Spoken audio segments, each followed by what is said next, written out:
ጤና ይስጥልኝ። ጠዋት ከእንቅልፎ ሲነቁ የመጀመሪያውን እርምጃ መሬት ላይ ሲያደርጉ የተረከዝዎ ላይ እንደ መርፌ የሚዋጋ ወይም የሚቀደድ የሚመስል ህመም ይሰማዎታል?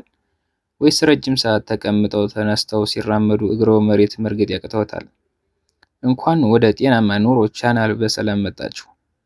ዛሬ ብዙዎቻችን እያሰቃየ ስላለው ነገር ግን በቀላል ጥንቃቄዎች ሊደረግ ስለሚችለው የተረከዝ ህመም ሂል ፔን በዝርዝር እንነጋገራለን። ይህ ህመም ዝም ብሎ የሚመጣ ሳይሆን ሰውነታችን የሆነ ችግር እንዳለ የሚነግረን ምልክት ነው። ዛሬ መንስኤዎቹን፣ በቤት ውስጥ የምናደርጋቸው መፍትሄዎች እና መቼ ነው ዶክተር ጋር መሄድ ያለብን የሚሉትን ነጥቦች ግልጽ በሆነ አገላለጽ እናያለን። እሺ፣ ተረከዛችን ለምን ይታመማል? ዋና ዋናዎቹ ምክንያቶች እንይ። አንደኛ፣ የፕላንተር ፋሺያ መቆጣት። ይህ በጣም የተለመደ ምክንያት ነው። ከእግር ጣቶቻችን እስከ ተረከዛችን የተዘረጋውን ወፍራም ቲሹ ወይም ፋሺያ ሲሳብ ወይም ሲላላ የሚፈጠር ቁስለት ነው።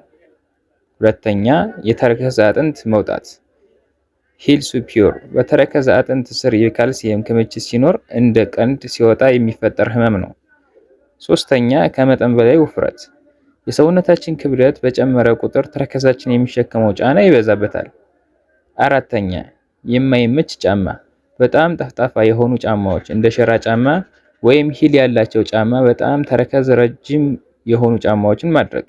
አምስተኛ፣ ረጅም ሰዓት መቆም፣ በተለይ ጠንካራ ወለል ላይ ለረጅም ሰዓት መቆም ለዚህ ችግር ይዳርጋል። ውድ የጤናማ ኑሮ ቤተሰቦች፣ ለጤናው የሚሆኑ መሰል ጠቃሚ መረጃዎች እንዲደርሶ አሁኑኑ ሰብስክራይብ በማድረግ የደወል ምልክቷን ይጫኑ። የእርስዎ ጤንነት ለእኛ ትልቅ ትርጉም አለው። እሺ፣ በቤት ውስጥ የሚደረጉ መፍትሄዎችና ጥንቃቄዎች።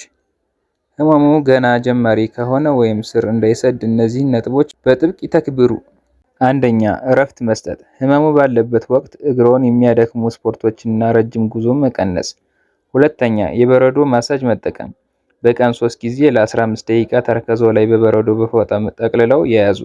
ይህ እብጠት ካለ እብጠቱንና ህመሙን ይቀንሳል። ሶስተኛ፣ ተገቢውን ጫማ መምረጥ። ተረከዙ ላይ ትንሽ ከፍታ ያለውና ለስላሳ የሆነ ጫማ ይጠቀሙ። በቤት ውስጥ በባዶ እግር አይሂዱ። አራተኛ፣ የእግር እንቅስቃሴ ስትሬቺንግ። ጠዋት ከመነሳተው በፊት የእግር ጣቶች ወደ እርስዎ በመሳብ ለ30 ሰከንድ ያዙት። ይህ በሌሊት ተኮማትሮ ያደረውን ቲሹ ወይም ፋሺያ እንዲለጠጥ ይረዳዋል። እዚህ ጋር አንድ ነገር ላሳስባችሁ እወዳለሁ። ብዙ ሰዎች መድኃኒት ቤት ሂጄ የህመም ማስታገሻ በወስድ አይሻልም ይላሉ። እውነታው ግን ማስታገሻው ህመሙን እንጂ መንስኤውን አይፈውሰውም። ይልቁንም እነዚህ ሁለት ነገሮች በማድረግ ህመሙን ማስታገስ ይቻላል። አንደኛ፣ ክብደትዎን ይቀንሱ። በየቀኑ የምትወስዱት ካሎሪ መጠን ከእንቅስቃሴያችሁ ጋር መመጣጠን አለበት። ሁለተኛ፣ የአመጋገብ ሁኔታ። የዩሪክ አሲድ መብዛት ለተረከዝ ህመም ምክንያት ሊሆን ስለሚችል አመጋገብዎ መፈተሽ ይኖርባቸዋል።